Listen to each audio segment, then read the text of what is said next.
আপনজন কিচেনে সবাইকে স্বাগত জানিয়ে আমি আমার আজকের রেসিপি মেটে চচ্চড়ি শুরু করছি।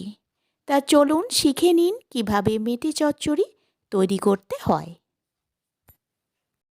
কড়াইতে দিয়ে দিন সর্ষের তেল আর ফোড়ন হিসাবে দিয়ে দিন গোটা জিরে ফোড়ন।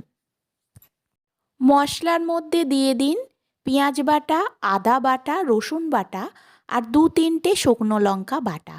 তারপরে মশলাটাকে একটু নাড়াচাড়া করে নিন। এরপর দিন হলুদ গুঁড়ো, জিরে গুঁড়ো, তারপরে আবার একটু নাড়াচাড়া করে নিন। তারপর দিয়ে দিন ধুয়ে পরিষ্কার করে রাখা মেটে আর স্টমাকগুলোকে।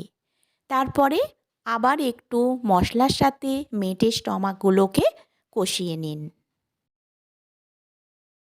এরপর দিয়ে দিন নুন আর 2 চামচ টমেটো পিউরি দিয়ে ভালো করে নাড়াচাড়া করে নিন।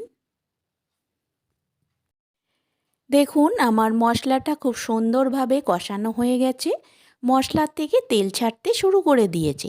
এইবার আমি এর ভেতর দিয়ে দেবো জল। তারপর ঢাকা দিয়ে 2-3 মিনিট রান্না করে নিতে হবে। দেখুন আমার আজকের রেসিপি মেটে চচ্চড়ি পুরোপুরি তৈরি হয়ে গেছে।